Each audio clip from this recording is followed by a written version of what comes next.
Bro, lu bisa hilang kayak Jack Ma dihajar si Jinping karena lu sisa manusia yang menentang dan menantang terang-terangan ekspansi komunis Tiongkok yang pakai pendekatan ekonomi setelah Trump ditaklukkan globalis. Lu target berikutnya. Ini mungkin kalimat terdengar nadanya bercanda yang diucapkan mitra saya sambil makan siang di Kayon Ubud 2 minggu yang lalu. Namun sesungguhnya kalimat panjang tersebut bukan candaan. Dia mengucapkan dengan serius. Banyak orang tidak percaya bahwa economic approach adalah cara soft power menaklukkan banyak wilayah dalam ekspansi menaklukkan sebuah negara yang ada dalam buku di Lemhanas yang diajari dengan istilah kolonialisasi 5.0. Pengajarnya dulu adalah mentor saya, pejabat senior dunia intelijen pensiunan bintang 2. Kemarin dia pun kembali menanyakan status di sosmed IG terbaru saya yang mengupload karikatur bergambar seorang terpidana akan dihukum mati dengan kepala bola lampu, yang mana semua yang hadir dan yang menghakimi serta yang mengeksekusi adalah berkepala lilin, dengan kalimat di pojok kiri yang arti sederhananya adalah mereka berusaha menjatuhkan kamu karena kamu berbeda, di mana kalimat di bawahnya ada kalimat tambahan dari Bosman.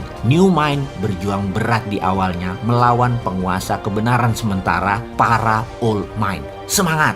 Maka saya berkata kepada mitra saya bahwa ke depan informasi yang Bosman akan berikan masuk ke sesi kedua dari cara cerdas bernegara yang sudah hampir 500 video kita terbitkan dan tuliskan ini selama 1,5 tahun. Sesi kedua ini lebih merincikan Mardigu Nation, sebuah konsep bernegara new mind. Kita tahu old mind dan old system doesn't work, harus diubah, diganti, diperbaharui. Untuk proses itu semua, yaitu sebelum perubahan terjadi maka harus ada ABC, awareness before changes. Changes, perubahan tidak mungkin ada tanpa diawali dengan awareness atau kesadaran. 500 informasi video awal adalah awareness-nya dan seri berikutnya adalah perubahannya. Ini akan menantang hegemoni kekuasaan dalam taraf pemahaman atau keilmuan. Namun tidak apa-apa, ini hanya knowledge baru yang penting untuk generasi yang tidak tahu apa itu P4, tidak pernah ditatar bernegara, tidak kenal PMP secara rinci, tidak mengerti sejarah bangsa dan negara Indonesia secara detail, memahami pondasi negara Undang-Undang 45 dan Pancasila tidak juga paham, diberikan informasi kekinian oleh kita dengan gaya populer, dan ini akan berlanjut 500 video ke depan. Kita mulai dengan kemungkinan video ini di take down atau serial-serial berikutnya di take down. Maka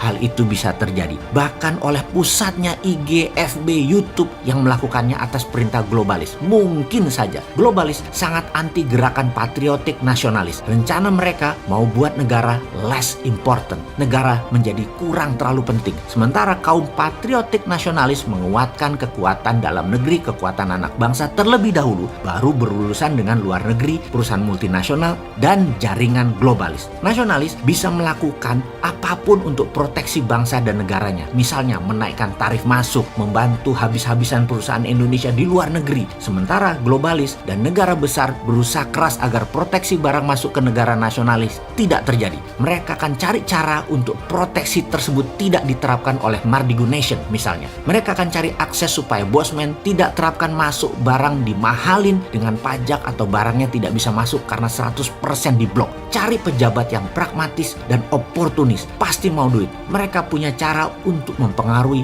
individu, dan kita tahu yang dahsyat adalah mereka sudah kendalikan media mainstream dunia yang mana akan digunakan untuk menekan kaum patriotik nasionalis dari memperlihatkan keburukan penguasa mereka yang mereka target karena tidak nurut, lalu memperlihatkan kebaikan produk mereka dan manfaat kerjasama dengan globalis tersebut. Berulang-ulang melalui media mainstream dunia yang di setiap negara mereka punya relay penyambung beritanya. Lihat saja media utama di Indonesia selalu merelay apa perpanjangan tangan media mainstream dunia di dalam memberitakan sebuah informasi. Tidak akan mungkin punya jurnalis di semua negara lalu melakukan reporting langsung atau analisa langsung. Mahal bos, enaknya merelay, menyambungkan berita utama dunia yang hanya ditranslate mentah-mentah bahasanya. Jadi kalau mereka ingin COVID misalnya diberitakan menakutkan, di Italia ada lockdown menakutkan, di Wuhan orang bertumbangan di jalan bagaikan zombie, mereka bisa putar di mana-mana seperti di awal tahun 2020 kemarin, dan segera seluruh dunia menyebarkan berita ini dan menakut-nakuti seluruh dunia dengan cara yang sama. Sekarang Trump rubuh dan berita COVID menjadi lokalan. COVID menjadi pandemi berhasil hilang karena pemerintah setempat pintar. Kalau tak terkendali ya karena cara pengelola pandemiknya Sebenarnya salah, tapi pelepasan COVID pertama dan niat mereka kendalikan dunia saat ini sudah selesai. Tujuan mereka sudah tercapai. Mereka saat ini memanen hasilnya. Itulah masalah patriotik nasionalis yang berhadapan dengan negara besar, negara superpower, dan globalis. Jadi kita bagaimana? Ikuti para globalis dan negara besar, takluk dengan GBHN negara kuasa, atau ikut rencana kerja perusahaan global nasionalis? Kita, kaum patriotis nasionalis Sontoloyo, tidak akan kita lawan mereka semua.